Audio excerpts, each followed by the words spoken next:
So some of you will remember Jeff mentioned today is Reformation Sunday, and this week is the 500th anniversary of the beginnings of the Protestant Reformation. October 31st, 1517, a German monk named Martin Luther nailed 95 bullet point discussion points debating ideas, 95 theses to basically the bulletin board, the door of the church in the town of Wittenberg, Germany. And the Protestant Reformation started from there. As I told you 2 weeks ago, there were a lot of contributing factors. Somebody took Luther's university faculty debating points, that's where they were aimed at, written in Latin, because he was basically giving them to the university faculty to discuss. Somebody took them, translated them into German, and then took a Gutenberg press, printing press that had just been invented in the last 2 decades, ran off hundreds of copies, spread it throughout Germany. If those things hadn't happened, we might not be here, and we definitely wouldn't be discussing and remembering what we are today. So there were a lot of dominoes in this flow to get us here today.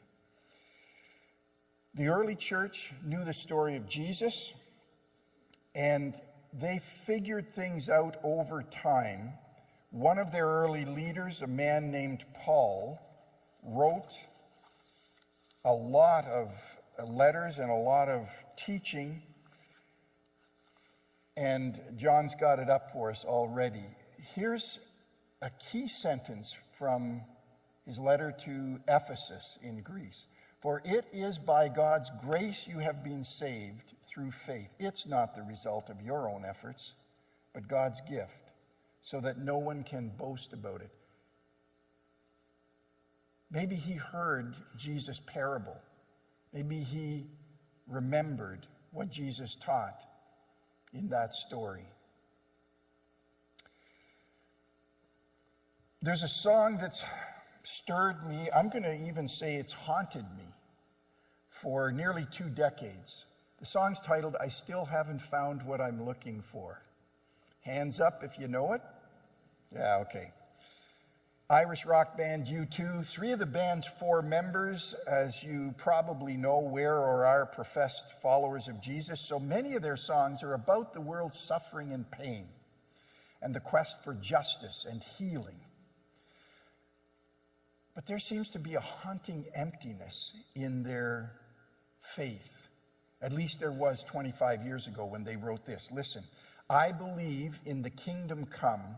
Then all the colors will bleed into one. But yes, I'm still running. You broke the bonds. You loosed the chains. You carried the cross and my shame. You know I believe it. But I still haven't found what I'm looking for. No, I still haven't found what I'm looking for. Don't you think that's a familiar complaint? Aren't there many of us in the church, religious people, good people, who wonder if there's more? Should I be doing more? Could I do more? I suspect there have always been religious church people who still don't feel quite right with God. So let me take you back again. And we're doing this on 4 Sundays this fall. This is the second. I'm going to do it 2 in November as well.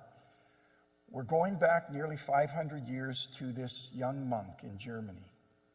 He devoted himself to study, to prayer, and the use of the sacraments, but he was always troubled with a deep question. How does a stumbling, sinful, broken person get right with an all-holy God?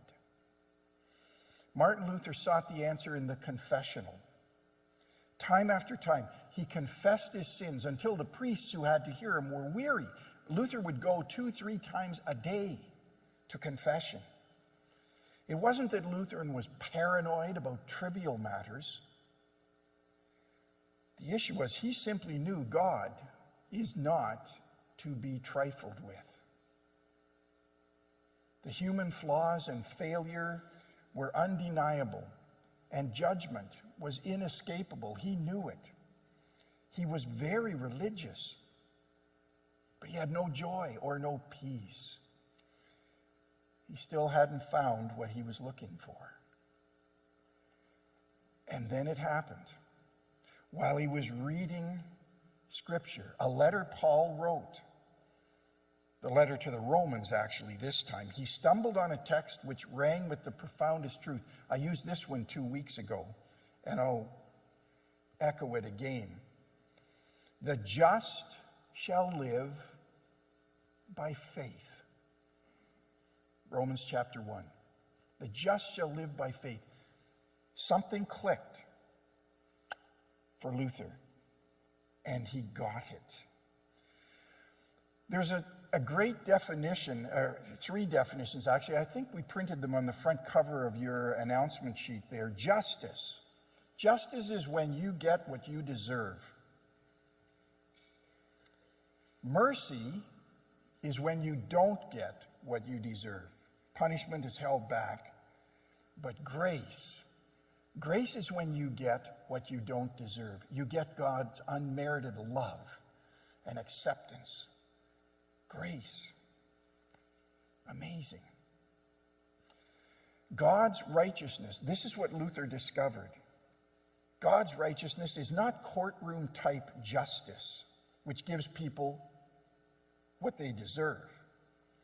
Instead, the just shall live by faith meant that when we let go of any pretense to self-justification, when we simply entrust ourselves to God,